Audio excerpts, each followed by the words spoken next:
Alright, আমার পালসারে একটা পেরেক। এখন টায়ার জেল দেওয়া ছাড়া কোনো উপায় নাই, টায়ার জেল দিলেই হবে। লিকের সাইজটা অনেক বড়, এখন আমাকে পুরো চাকাটা খুলতে হচ্ছে। খুলে আগে গজ দিতে হবে, গজ দেওয়ার পরে তারপর ফিক্স করতে হবে।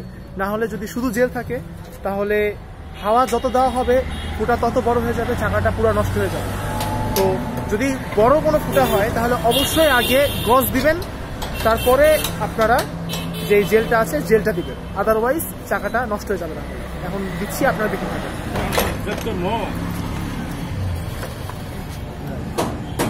তো এটাতে একটা টায়ার জেল দিয়েছিলাম, বাট ফুটাটা এতটাই বড় যার কারণে টায়ার জেল আর হবে না। এখন এই জেলটাকে ফেলে আমাকে নতুন করে জেল রিফিল করতে হবে। আর এখানে একটা পটি দেওয়া ছিল, পটিটা আগে থেকে আছে।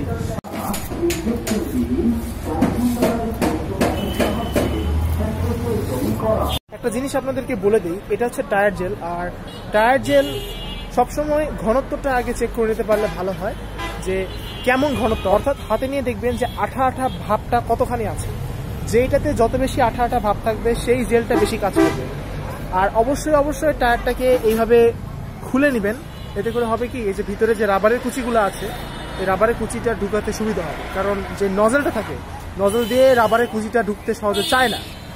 টায়ারটা খুলে নিলে সবচেয়ে ভালো হয়।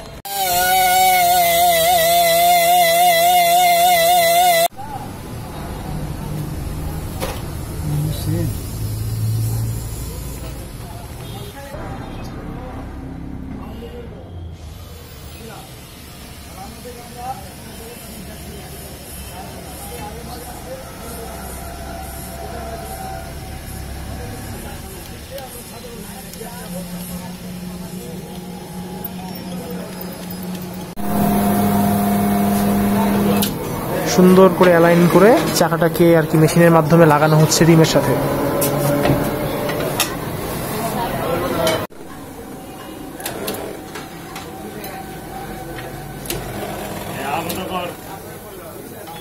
এবারে হাওয়া বন্ধ কর।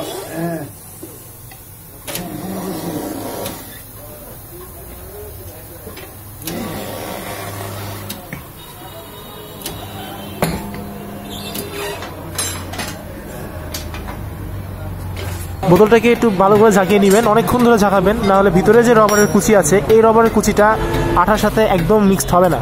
হ্যাঁ, সো ভালো করে ঝাঁকিয়ে নেবেন।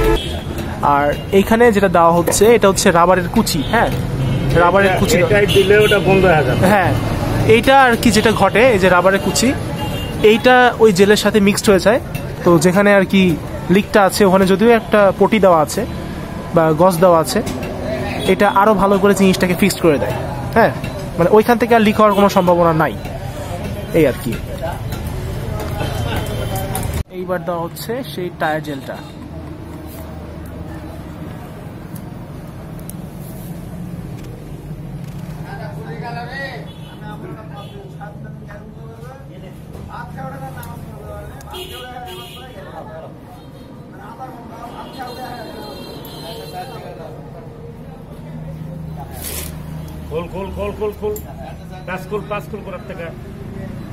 এই টায়ার জেলটা একটা চাকার জন্য পুরো বোতল আপনারা দিয়ে দিবেন, অবশিষ্ট রাখবেন না, কারণ একটা চাকার জন্য পুরো বোতল। এখানে একটা জিনিস আপনাদের হতে পারে, সেটা হচ্ছে যে যেহেতু পিছের চাকায় ওখানে জেল দেওয়া হচ্ছে, সামনের চাকাতে কিন্তু জেল দেওয়া হয় নাই।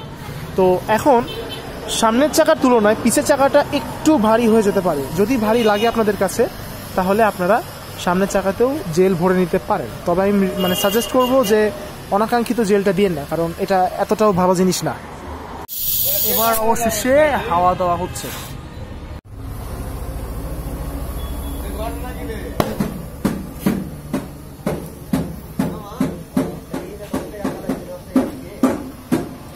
শব্দে ভয় পাওয়ার কোনো কারণ নাই, কারণ যে গ্যাপগুলো ছিল গ্যাপগুলো ফিল আপ হচ্ছে।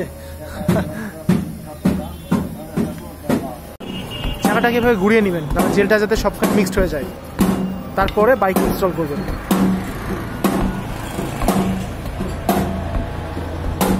ওকে, ফাইনালি কমপ্লিট। এখন চাকাটা লাগানো হচ্ছে। আর বাইকের যা অবস্থা, বাইকটাকে ওয়াশ না করলেই না। অবশেষে আপনারা জানতে পারলেন একটা বাইকে সঠিকভাবে কিভাবে টায়ার জেল ভরতে হয়। এছাড়াও আরেকভাবে ভরা যায়, সেটা হলো নজলের মধ্যে দিয়ে পুশ করে। এটাতে এই যে ছোট ছোট রাবারের কুচিগুলো সহজে ভিতরে ঢুকতে চায় না, অনেক সময় নজলটা জাম হয়ে যায়। ওখানে যদি একটা বা দুইটা একটু বড় কুচি পড়ে তাহলে নজলের যে ভালভটা থাকে এটা জাম হয়ে যায়। তো ওইভাবে না করে এইভাবে চাকাটা খুলে করাটাই বেটার বলে আমি মনে করি, অ্যান্ড ম্যাক্সিমাম এক্সপার্ট মেকানিকরা এইভাবেই কাজ করে। তো এইটাই হয়তো আপনারা জানতে পারলেন। ভিডিওটি যদি উপকারে আসে অবশ্যই শেয়ার দিবেন, আর ইনফরমেটিভ এরকম ভিডিও পাওয়ার জন্য চ্যানেলের সাথে থাকবেন, সাবস্ক্রাইব করবেন। সো আজকের মতো এখানে বিদায়, আসসালামু আলাইকুম।